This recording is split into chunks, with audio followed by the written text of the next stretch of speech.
Salut à toutes et à tous, bienvenue dans ce nouveau numéro du magazine Artisan. À l'honneur, les métiers du bâtiment dans la région. Nous allons parler de l'avenir de ce secteur d'activité. L'avenir, c'est le bois. Je vous présente nos invités, Jean-Pierre et Isabelle. Bonjour, comment ça va? Comment ça va Isabelle? Très bien, et vous-même? Très bien, merci. Bonjour Jean-Pierre, on est à Ézingues.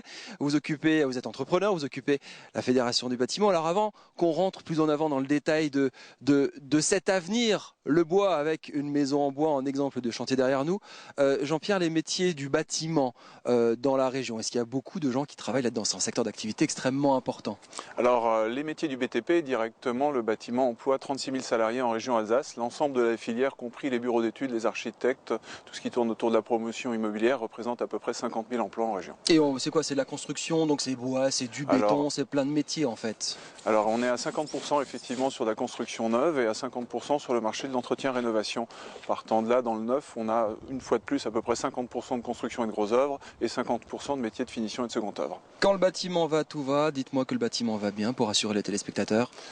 Le bâtiment ne va pas si bien que ça. On est quand même dans une crise qui a démarré en 2008, qui a impacté nos carnets de commandes dans un premier temps sur 2009 et qui impacte aujourd'hui nos prix de chantier sur 2010. Et on vient de sortir tout de même d'un hiver qui a été un petit peu rigoureux et qui a démarré très tôt avec du gel à partir de fin novembre, début décembre. Et puis c'est tout bête, mais quand il fait très froid dehors, les chantiers, ça avance plus beaucoup. Les chantiers n'avancent pas beaucoup et nos clients ne pensent pas forcément à préparer leur projet de construction de l'année suivante. Alors on pourrait dire énormément de choses sur le bâtiment en Alsace, faire énormément d'émissions. Nous avons choisi une piste de développement. C'est le bois, ce serait l'avenir de ce secteur d'activité. Isabelle, vous avez une entreprise à Ézingues, Vogel, et vous faites ce genre de choses, des maisons en bois, c'est ça. Vous faites ça depuis quelques années, vous avez une quinzaine de salariés, et c'est à la mode en ce moment. Tout à fait, c'est à la mode et il faut dire quand même que le bois est un matériau très noble qu'on peut utiliser, on peut structurer les maisons en fonction des souhaits de chaque client, rajouter des pièces au gré de nos fantaisies. Et on peut également rajouter donc l'isolation, le frein à vapeur, ce qui nous permet donc de faire des maisons en ossature bois vraiment peu énergivores, ce qui peut également contribuer à préserver notre planète et à ne pas la polluer. Le frein à vapeur, c'est un frein à vapeur ? Donc le frein vapeur, c'est ce qu'on met sur l'isolation afin de permettre la perméabilité du bâtiment. Jean-Pierre, ça fait très longtemps qu'on dit que le bois c'est l'avenir, c'est écolo, on y va à fond, construisez en bois. Est-ce que tous les professionnels savent faire du bois? Est-ce que les clients, ceux qui veulent se lancer là-dedans, sont bien renseignés? Est-ce que finalement, c'est pas un peu la jungle et la brousse quand même, ce secteur? Alors la filière bois est une filière qui se développe très rapidement. Elle était il y a quelques années à 3% du nombre de bâtiments construits. Elle est passée à 5%, 7%. On a des projections qui vont jusqu'à 10% de part de marché. Donc quand on dit que c'est l'avenir, c'est vraiment l'avenir. Ça peut être une piste de développement. C'est un avenir. Aujourd'hui, c'est une piste qui se développe. Il faut toutefois quand même relativiser. Les constructions traditionnelles en briques, en béton, avec une isolation thermique extérieure, sont des choses qui sont également très performantes dans le domaine de la construction basse consommation. Ça isole bien le bois, Isabelle? Oui, tout à fait. On a même construit une maison à Ézingues, pas loin de notre atelier. Et il est vrai que là, au mois de janvier, quand il faisait extrêmement froid, sans chauffage, la maison, elle avait 16 degrés à l'intérieur. C'est facile à fabriquer, vous avez une équipe d'une quinzaine de personnes. On le voit à l'image, ce qui est étonnant, c'est qu'une partie de la structure de la maison est construite chez vous dans vos ateliers. Ensuite, c'est amené sur site et c'est monté en gros comme en Lego, c'est ça? Oui, tout à fait. Donc on fabrique à l'atelier, on transporte sur chantier. Par contre, tout ce qui est isolant, frein à vapeur, tout est fini sur le chantier. Isolant, c'est la fibre de bois également. La fibre de bois. Donc nous, on utilise essentiellement la fibre de bois parce qu'il y a une bonne résistance thermique. Donc le symbole, c'est R. Et plus le R est élevé et plus votre isolant est efficace et vous permet donc de vous isoler contre le froid en hiver, contre le chaud en été. Le R est élevé, machin, faut reprendre vos cours de maths, mais c'est pas grave. Le but du jeu, c'est de dire que le bois isole bien et c'est un matériau d'avenir. Vous parliez justement de vos équipes. On forme spécifiquement vos salariés à la maîtrise, au travail du bois. Ça s'apprend peut-être plus. Est-ce qu'un simple maçon, par exemple, pourrait faire ce genre de choses? En fait, il vaut mieux être charpentier à la base et nos équipes sont vraiment formées pour ça. Donc je ne veux pas dénigrer les maçons, ils peuvent peut-être le faire. Mais les charpentiers, c'est mieux, surtout Isabelle Vogel. Mais ça me paraît évident que dans le domaine, s'il faut isoler des combles, ça me paraît quand même logique que ce soit des charpentiers et pas des maçons qui le fassent. On verra un reportage sur l'isolation des combles dans un instant. Jean-Pierre, je crois qu'il est logique que ce soit les maçons qui fassent des murs en briques et les charpentiers des murs en bois. Chacun son métier. Voilà. Chacun son métier. On parlait d'isolation. Est-ce qu'aujourd'hui, ces problèmes énergétiques, préservation des ressources, on évite le gaspillage, est bien compris par les clients? Est-ce que les clients viennent voir des entrepreneurs comme vous et disent « je veux une enveloppe complète, étanche, allez-y Franco, isolez-moi ma maison » ou pas encore? Alors ça dépend. On a effectivement 15% de nos clients qui arrivent en disant je veux aujourd'hui construire un bâtiment basse consommation. Le restant, pour l'instant, construit encore une maison qui est la maison de ses rêves. Ensuite, à charge de nos entreprises qui sont investies dans le domaine de les orienter vers les solutions d'avenir. La réglementation thermique 2012 qui sera en application au 1er janvier 2013. Et donc on cherche des bâtiments performants, voire beaucoup plus performants que ce qu'imposera la réglementation thermique 2012. On isole l'intérieur ou l'extérieur ou les deux? Aujourd'hui, c'est quoi? Je crois que l'isolation extérieure a un petit peu le vent en poupe. De plus en plus de gens se lancent là-dedans, même si c'est encore un peu onéreux. Alors l'isolation thermique extérieure n'a pas le vent en poupe, ça devient une obligation pour atteindre facilement l'objectif de consommation déterminé par la construction BBC. Pour être bâtiment basse consommation, il faut supprimer les ponts thermiques d'une maison.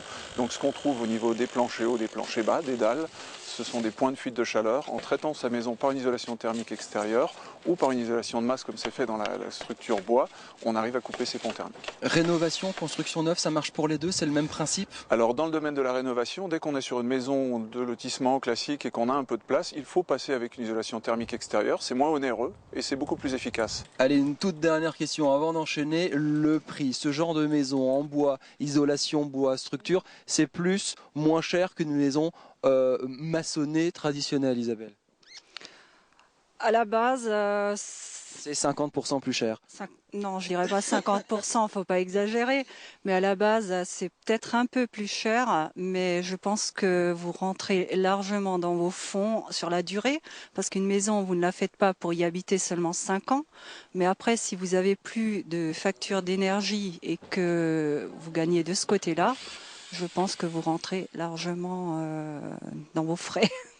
Merci beaucoup Isabelle de nous avoir fait découvrir votre entreprise ici à Ézingues et ce chantier de maison en bois. Jean-Pierre, on ne se quitte pas, on va partir à Cernay. À Cernay par exemple, c'est là où on apprend les métiers du bâtiment. On rencontrera des élèves qui travailleront sur des maquettes en bois. Avant cela, un reportage à Jetterswiller, signé Isabelle Vitry, sur l'isolation, toujours comment bien isoler sa maison. Elle est allée dans les combles d'une maison qui est en train d'être rénovée.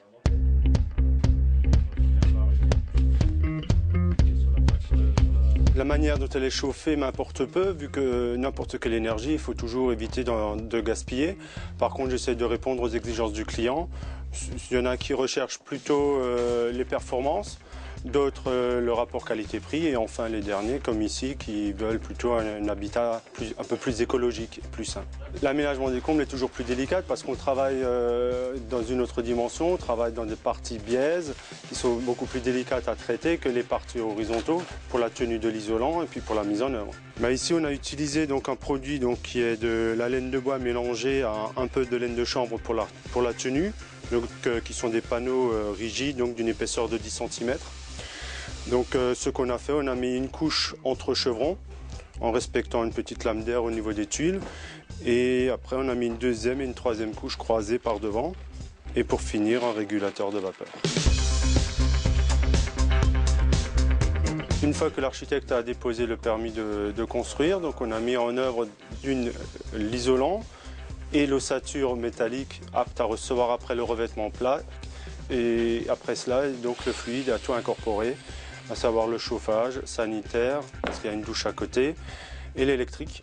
Et donc tout ça a été mis en place. Donc maintenant on vient pour remettre correctement le régulateur de vapeur et la plaque de plâtre qui va servir donc de support pour la peinture.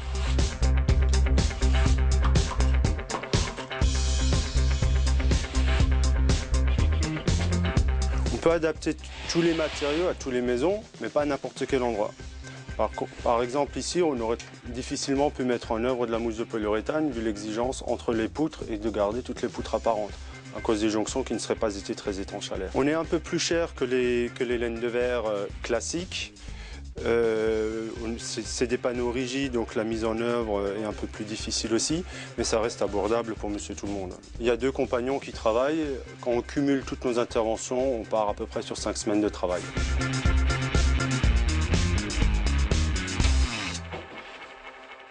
Au lycée du bâtiment avec Jean-Pierre. Jean-Pierre, la formation au métier du bâtiment a beaucoup changé ces dernières années.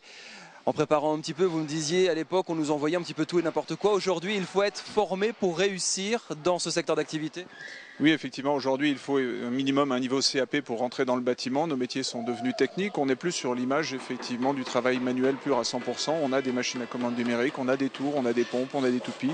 Il faut faire du dessin, de la géométrie et du calpinage. On est toujours dans cette idée de l'avenir du bâtiment. Entre autres choses, c'est le bois, les énergies renouvelables. Alors ici, à Cernay, derrière, on est dans un atelier. Et il y a des apprentis qui savent faire sur des maquettes en bois. Qu'est-ce qu'ils apprennent ? Alors ils apprennent leur métier, effectivement, ils apprennent à concevoir, à dessiner effectivement les produits qu'ils vont ensuite monter, découper, assembler dans le domaine de la charpente bois, dans le domaine de la maçonnerie également, dans le domaine du plâtre, de l'isolation, de la ventilation. Tous les métiers sont représentés ici dans le CFA du bâtiment de Cernay. Tout est plus pointu aujourd'hui, l'interface entre chaque métier est plus précis. La jonction entre un isolant et une menuiserie doit être très précise. On a des normes d'étanchéité à l'air qui sont difficiles à respecter et donc il faut qu'on sensibilise en formation initiale nos apprentis qui seront nos futurs compagnons. Est-ce que ces gens-là qui sont derrière, ces jeunes hommes, ces jeunes femmes, on parlera des femmes dans un instant, ils sortent de là, ils ont du travail. Est-ce que vous recrutez ? La construction basse consommation, d'une manière générale, est en croissance et la rénovation, effectivement, touche aussi aujourd'hui à tout ce qui est performance énergétique. Donc dans le domaine de l'entretien-rénovation du bâtiment, il nous faut également des compagnons très bien formés pour reconditionner les anciens bâtiments qui sont aujourd'hui des passoires énergétiques et qui doivent avoir des niveaux de performance beaucoup plus élevés. Alors la grande question est les femmes dans tout ça. Il y a quelques minutes, vous avez vu Isabelle à l'image. Nous étions à Ézingues sur un chantier qui était chef d'entreprise. Il y a une ou deux filles ici. Est-ce que les métiers du bâtiment sont toujours encore un petit peu machos ou ça s'ouvre de plus en plus aux femmes ? Alors les métiers du bâtiment s'ouvrent de plus en plus aux femmes. On l'évoquait en début d'entretien, les métiers ont évolué, ils sont devenus plus techniques, nous sommes mécanisés. Nous avons aujourd'hui dans cet atelier bois des femmes. Nous avons des femmes dans les métiers effectivement du plaquiste. Nous avons des femmes dans la construction. Nous avons des grutières, des conductrices d'engins. Tous les métiers sont aujourd'hui ouverts et accessibles aux femmes. Si j'élargis un petit peu, si je sors un petit peu de ce domaine du bois, est-ce que le bâtiment en général, est-ce que les métiers du bâtiment en général peuvent encore être porteurs de richesse, porteurs de développement économique, même si en ce moment les affaires sont un petit peu difficiles ? Tout à fait, la population française est toujours en croissance, la population alsacienne également. Il y a actuellement 890 000 logements en Alsace. Les besoins sont là, les besoins d'entretien, les besoins de rénovation. On a besoin de se loger et on a besoin de diminuer ses factures de consommation d'énergie. Merci beaucoup Jean-Pierre de nous avoir accompagnés pour ce magazine Artisan entre Ézingues et Cernay. J'espère qu'on vous a donné envie de mieux découvrir ces métiers du bâtiment dans la région et on vous l'a répété depuis ce début de magazine. L'avenir, ce sont les énergies renouvelables et c'est le bois. Alsace20.tv pour revoir cette émission. Salut, à bientôt.